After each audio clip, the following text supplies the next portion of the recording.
그녀의 이름은 장영자. 장영자 이철희 사건 개요. 1982년 대한민국의 심장부에서 거대한 금융사기 사건이 터졌다. 단군 이래 최대의 사기극 어음 사기 사건이라 불린 이 사건은 장영자와 이철희 부부가 권력과 인맥 그리고 돈의 욕망을 교묘하게 엮어버린 초유의 금융범죄였다. 피해액은 7천억 원, 줄도산한 기업과 실직자, 그리고 권력의 민낯까지. 이 사건은 한 시대를 송두리째 흔들었고 대한민국을 영원히 바꿔놓았다. 이 소설은 그해 봄 명동의 한복판에서 시작된 파국의 서사를 따라간다. 제1장. 그날 명동의 돈 냄새가 달라졌다. 명동 골목을 스치는 바람이 그날따라 유난히 매캐했다. 돈 냄새였다. 오래된 지폐와 잉크, 그리고 욕망이 뒤섞인 냄새. 1982년 3월 명동의 사채시장. 장영자는 검은색 리무진에서 내렸다. 그녀의 발끝이 닿는 곳마다 돈이 흘렀다. 명동의 큰손들도 그녀 앞에서는 조용히 고개를 숙였다. 장영자는 오늘도 어김없이 특수자금이란 말을 꺼냈다. 이번 건은 청와대도 아는 일입니다. 걱정 마세요. 그녀의 목소리는 낮고 단호했다. 기업인들은 두려움과 기대가 뒤섞인 얼굴로 어음의 도장을 찍었다. 장영자는 어릴 적부터 돈의 냄새를 기가 막히게 맡았다. 목포의 부잣집 딸로 태어나 숙명여대 시절엔 메이퀸으로 뽑혔고 이미 2번의 결혼과 이혼을 겪으며 세상에 대한 경계심을 키웠다. 세 번째 남편 이철희. 중앙정보부 차장 출신의 국회의원까지 지낸 그와의 결혼은 그녀에게 새로운 세계의 문을 열어주었다. 명동의 밤은 길었다. 장영자는 사채시장의 거물들과 술잔을 기울였다. 요즘 어음이 너무 많이 돌아다닌다는 푸념이 오갔다. 그러나 아무도 그 어음의 진짜 주인이 누군지, 어떻게 그토록 거액이 한꺼번에 움직이는지 몰랐다. 그저 장영자의 미소와 그 뒤에 숨은 권력의 그림자만을 느낄 뿐이었다. 당시 시대 상황. 1982년 4월 공영토건의 대표는 검찰청을 찾았다. 우리는 140억을 빌렸는데 1207 19억짜리 어음을 내주라니 이게 말이 됩니까? 그가 분노의 찬목소리로 진정서를 제출하던 그 순간 명동의 어둠은 한층 더 짙어지고 있었다. 장영자는 이미 또 다른 기업의 대표와 약속을 잡고 있었다. 장영자의 하루는 분 단위로 쪼개져 있었다. 오전엔 은행장과 점심을, 오후엔 사채업자와 미팅을, 저녁엔 고급 호텔 스위트룸에서 기업인들과 술을 마셨다. 그녀의 전화기는 쉴 새 없이 울렸다. 이번에 50억만 더, 담보는 어음으로. 그녀는 늘 미소를 잃지 않았다. 돈은 돌고 돌아야 해요. 그게 경제죠. 명동의 봄밤, 장영자는 창밖을 바라보며 생각했다. 이 도시는 아직 내 손 안에 있다. 제2장, 누구도 거절할 수 없는 제안. 인생에서 단 한 번 모든 걸 걸어볼 만한 유혹이 찾아온다면 당신은 어떻게 할 것인가?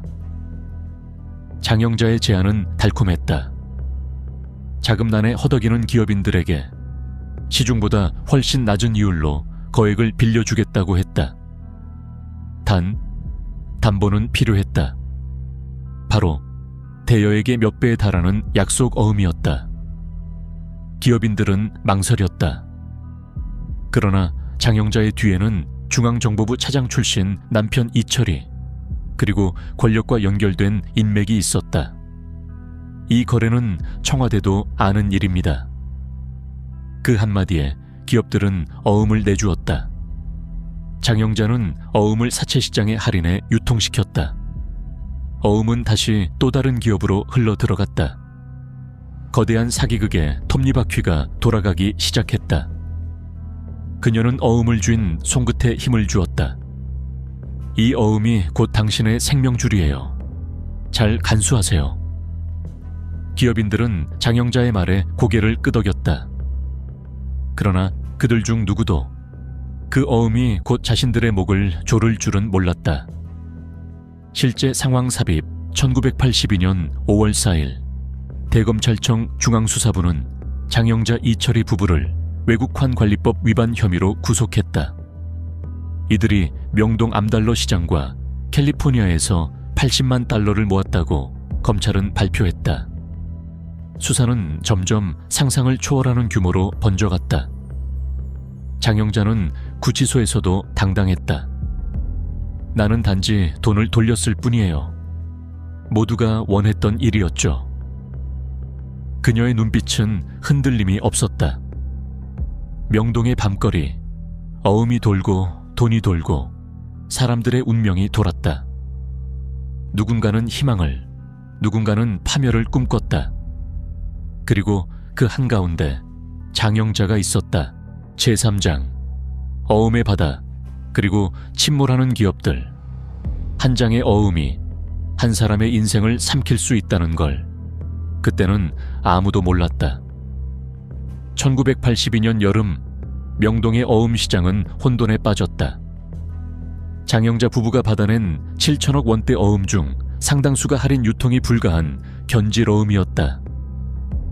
견질어음에 대한 설명이 필요해요. 견질어음을 소지한 금융기관은 회수해야 하는 채권 금액과 발행 날짜, 만기일을 마음대로 적어 교환에 회부한다. 견질어음을 발행한 기업으로서는 예상치 못한 추가 결제를 해야 하므로 더욱 심각한 자금난에 봉착하게 된다. 이 같은 폐해가 있는데도 불구하고 견질어음이 쉽게 사라지지 않는 이유는 담보를 못 잡은 금융기관이 견질어음을 요구할 때 당장 자금이 필요한 기업으로서는 울며 겨자먹기식으로 견질어음을 내놓을 수밖에 없기 때문이다. 시중에 어음이 쏟아지자 기업들은 순식간에 유동성 위기에 빠졌다. 일신제강, 공영토건, 태양금속 굴지의 기업들이 줄줄이 부도 처리됐다.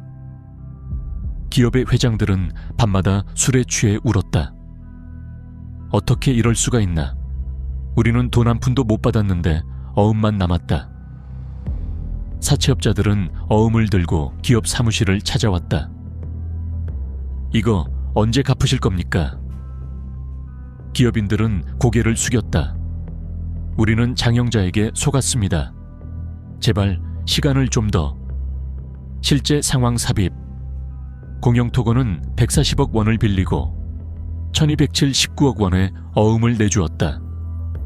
일신제강 역시 막대한 어음으로 인해 도산했다. 강남 아파트 10만 호를 살 수 있는 돈이었다. 명동의 밤은 더 이상 화려하지 않았다. 불 꺼진 사무실, 텅 빈 회의실, 그리고 남겨진 어음 뭉치. 장영자는 구치소에서 신문을 읽었다. 기업들이 줄도산하고 있다. 모두 내 탓이란 말인가? 그녀는 창밖을 바라보았다. 돈은 돌고 돌아야 하는데 왜 모두 나만 탓하지? 명동의 골목마다 어음이 흩날렸다. 그리고 그 어음은 누군가의 인생을 집어삼키고 있었다. 제4장, 권력의 그림자, 그리고 무너지는 신화.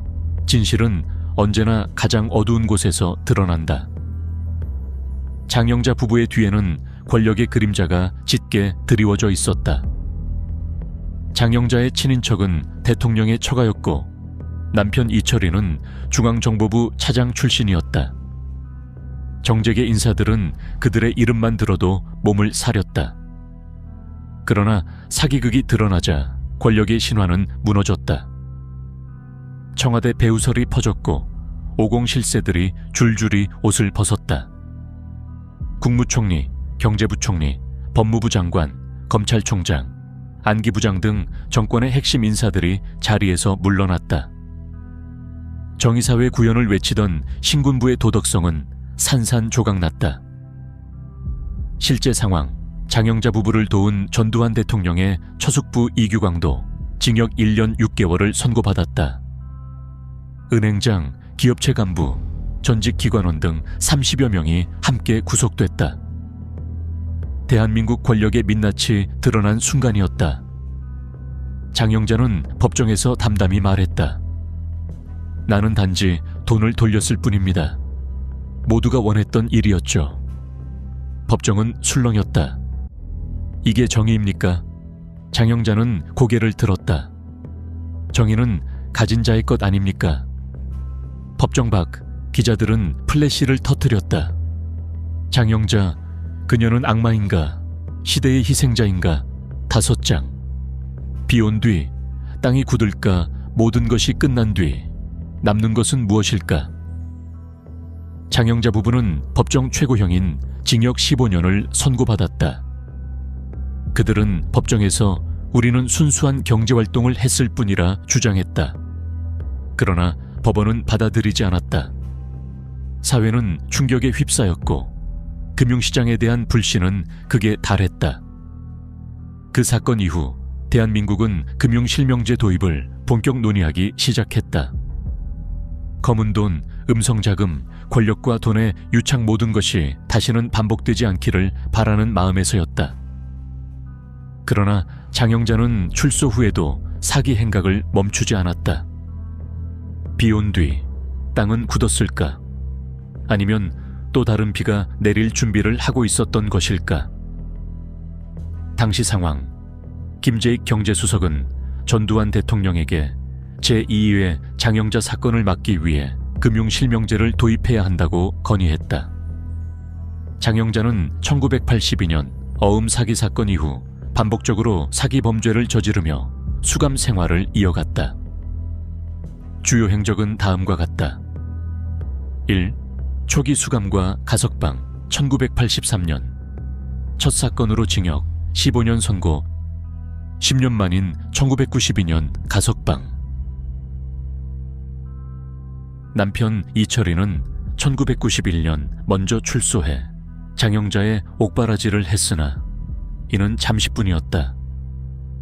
반복된 사기와 수감 1994년 출소 1년 10개월 만인 1994년 140억 원대 차용 사기로 재구속, 징역 4년 선고 2000년 1998년 광복절 특사로 출소했으나 2000년 국원 화폐 사기로 재차 구속 2001년부터 2015년까지 2001년 징역 10년형을 받고 2015년 만기 출소 2018년 네 번째 사기로 구속되어 2020년 징역 4년형 확정 총 수감기간 33년 이상 2020년 기준. 재판장에서의 태도 무죄 주장. 최근 재판에서 피해자라 주장하며 반성문 60여 차례 제출 자서전 계획. 법을 고발한다. 는 자서전 출간을 언급했으나 미완성 상태. 사회적 파장. 권력 유착. 전두환 대통령 처삼촌 이규광과의 인척관계가 범행에 활용됐으며 이로 인하여 정계 핵심 인사들이 연루. 금융제도 변화. 사건 이후 금융실명제 도입 논의가 본격화되었다. 노년의 삶 2020년 기준 76세의 나이로 네 번째 수감 생활 중 평가. 경제는 유통이라는 신념으로 자신의 범행을 정당화했으나 반복된 범죄로 사회적 신뢰 완전 상실 장영자의 삶은 권력과의 결탁, 반복된 사기, 장기간의 수감으로 점철됐다. 그녀의 사례는 한국 현대사에서 경제범죄와 권력의 유착 문제를 상징한다.